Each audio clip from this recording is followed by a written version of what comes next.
माता की जय, भारत माता की जय, भारत माता की जय। पाकिस्तान ने पहलगाम में 28 लोगों की किलिंग की और बुरी तरह से मारा और ये कहा, महिलाओं को ये बोला कि अब जाकर मोदी जी को बताना।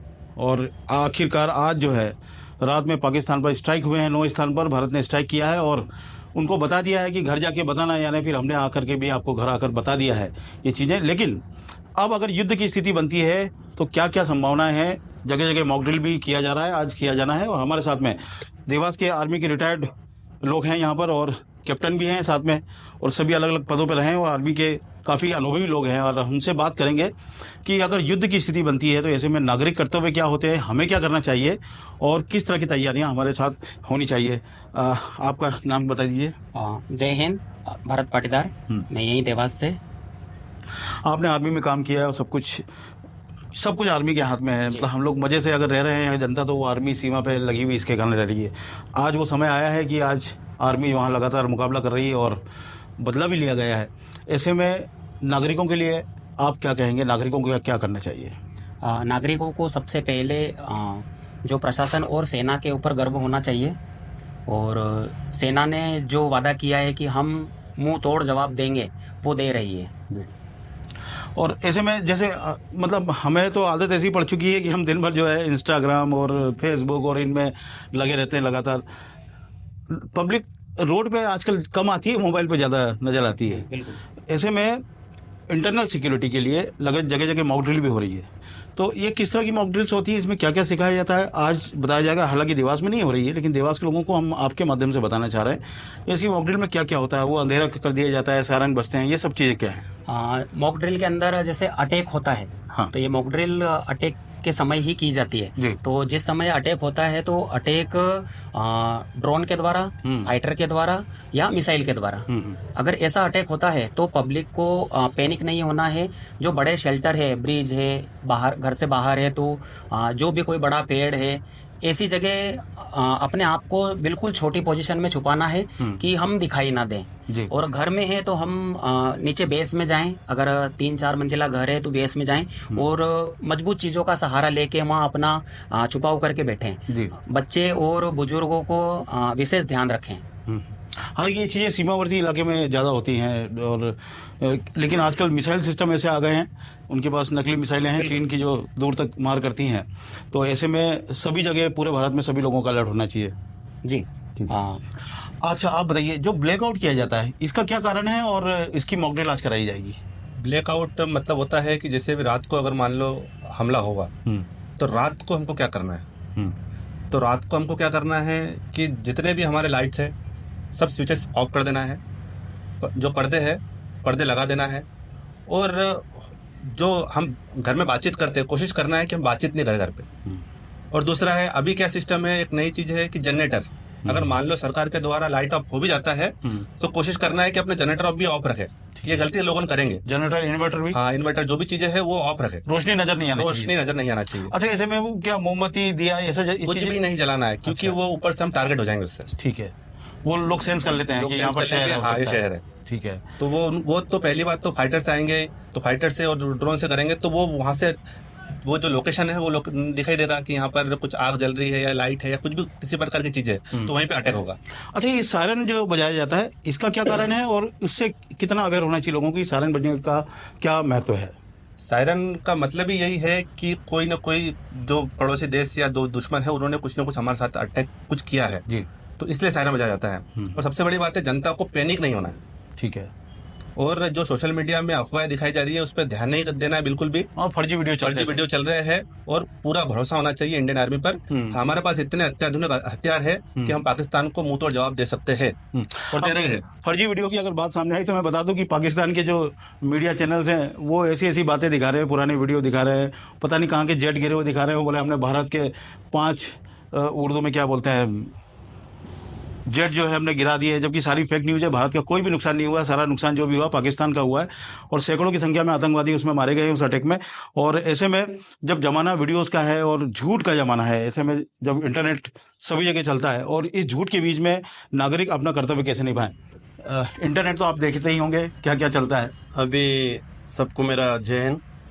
मैं एज ए कैप्टन कारगिल युद्ध भी लड़ चुका हूँ आज मैं मीडिया के सामने यह कहना चाहता हूं कि हमारे को आम जनता और आम नागरिक को डरने की कोई ज़रूरत नहीं है, क्योंकि हमारे जो देश के प्रहरी खड़े हैं वो सीना तान के खड़े हैं और हमारे में इतनी ताकत है कि हम भी उसके लिए लड़ने के लिए जा सकते हैं। आज देवास के जितने भी हमारे रिटायर्ड सैनिक हैं, हम एट ए टाइम रेडी की तरह खड़े हैं यहाँ पर जी। और हम जाना चाहते हैं, क्योंकि हम देश का लिए हम आए हैं और देश के लिए जाना चाहते हैं जी। अभी दूसरा जो आम लोग में अफवाह फैलाई जा रही है मॉक ड्रिल और उसके बारे में, तो मैं ये कहना चाहता हूँ, अगर रात को भी मॉक ड्रिल का होता है और दिन में भी होता है तो अपने वो सायरन्स, अगर कोई भी विमान आता है तो सायरन बजने के बाद में घबराना नहीं है।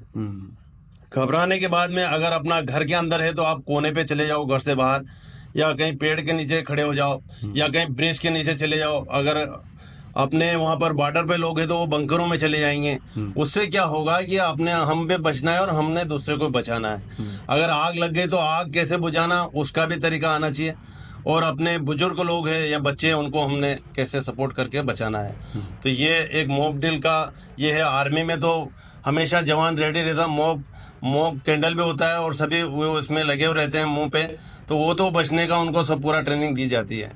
अभी हमारे को अगर मान लो बाई चांस उन्होंने अटैक किया, अगर बम भी गिरा तो हमको फट करके अपन जमीन पे औंधे मुंह सो जाना है, ताकि उसकी लहरें निकल जाएगी। उसके बाद में लंबा सांस लेके और रुक जाना है, उसके बाद में अपने सांस को छोड़ना है। ये इसको मॉक ड्रिल कहते हैं। ये हमेशा आर्मी में हम करते रहते हैं। तो इसमें आम जनता को मैं कहना चाहता हूँ, कोई अफवाह या कोई मोबाइल या का जमाना है, कोई डरने की जरूरत नहीं है। सेना हमारी खड़ी है एट ए टाइम वहाँ पर।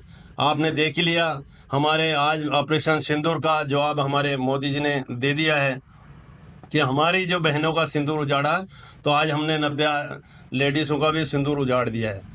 और हमारा आर्मी का तो खून इतना ये हो रहा है कि हम जाके बदला लें वापस, और बदला लेके रहेंगे और उनको छठी का दूध दिला देंगे याद। उनकी जो अगली पीढ़ी आएगी वो भी याद रखेगी, हाँ हमने भारत से पंगा लिया है।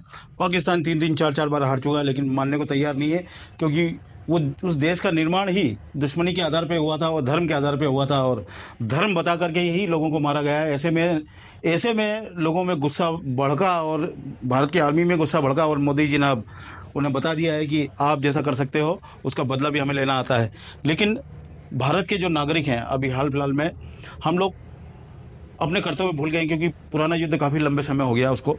और ऐसे में इंटरनल सिक्योरिटी के लिए हमारे कर्तव्य क्या है, हमारी फोर्सेस अर्धसैनिक बल हो, सेना हो या फिर पुलिस हो, उसके बाद में होमगार्ड्स भी आते हैं, उसके बाद रिटायर्ड कर्मचारी भी आते हैं। इन सब की जिम्मेदारी होती है कि धीरे धीरे 1 बाय 1 जो है आपकी सुरक्षा करें। ऐसे में नागरिकों के लिए क्या कर्तव्य होना चाहिए, चौहान साहब? जय हिंद। संपूर्ण देश को बताना चाहता हूँ कि एक जो हमारा सैनिक है, भाई सैनिक का मनोबल अब रहेगा, वो आपके साथ 24 घंटे खड़े रहेगा। इसलिए आप एक सैनिक का मनोबल ना तोड़ें। नागरिकता का फर्ज यही है, सोशल मीडिया के माध्यम से गलत अफवाहें ना फैलाएं।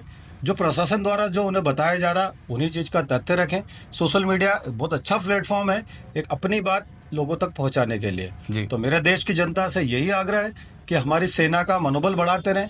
और एक संदेश देना चाहता हूं इस माध्यम से, आपके आसपास किसी भी छावनी, कैंटोनमेंट या आपके पड़ोस में कोई सैनिक रह रहा हो, तो आप सोशल मीडिया के माध्यम से उसकी आइडेंटिफाई उजागर ना करें। किसी सैनिक का फोटो भी किसी सैनिक का फोटोग्राफ आप ना डालें। आपके आसपास कोई मूवमेंट हो रहा है तो आप मूवमेंट का आप ना डालें। सबसे महत्वपूर्ण और इम्पोर्टेंस है, इससे हमारी सिक्योरिटी को नुकसान होता है। हम क्या एक्टिविटी कर रहे हैं किसी दूसरे देश को पता लगता है। तो मेरे देश से यही आग्रह है। ठीक है, तो देखिए सोशल मीडिया का ज़माना है, मोबाइल सबके पास है, तुरंत वीडियो बन जाते हैं, तुरंत फोटो अपलोड हो जाते हैं, फेक न्यूज़ भी फैलती है। ऐसे में आर्मी के मूवमेंट के विषय में ना कोई तस्वीर खींचे, ना किसी सैनिक की तस्वीर को खींच करके आप इंटरनेट पर डालें, और ना ही कोई भी मूवमेंट होता है तो उसकी फ़ोटो, आपको लगेगा कि ये प्राउड हो रहा है हमारे लिए, देखिए टैंक गुजर रहे हैं, हमारी सेना लड़ने जा रही है, लेकिन दुश्मन को भी पता चल जाता है कि इनका मूवमेंट कहाँ कहाँ से हो रहा है। ऐसे में आपको विशेष तौर पर ध्यान रखना है, सोशल मीडिया में बहुत ही जिम्मेदारी के साथ में आप लोग डालें। ये देश का समय है और देश के लिए काम करें। सारे राजनीतिक दल भी एक हो चुके हैं और सभी ने कहा कि हम देश के साथ में हैं, और इस संकट की घड़ी में, संकट हालांकि पाकिस्तान के ऊपर है इस समय, इस घड़ी में हम सभी को एक होना चाहिए। और आर्मी के लोग हमारे पास आए ही हैं और सभी ने अपना अनुभव साझा किया है। तो ऐसे में आप सब लोग एकजुट रहिए, अपनी पूरी हिम्मत के साथ में अपने देश के साथ में रहिए। और अब आने वाला समय बताएगा कि पाकिस्तान के क्या हाल होने जा रहे हैं, क्योंकि लगातार वो हमसे लड़ रहा है, लगातार पैसिव युद्ध चला रहा है, आतंकवाद अंदर या देश में भेज रहा है, और ऐसे में हमारा भारी नुकसान होता है। तो आर पार की लड़ाई अब एक बार अगर होती है तो हो ही जाने दें, आप लोग साथ बने रहिए।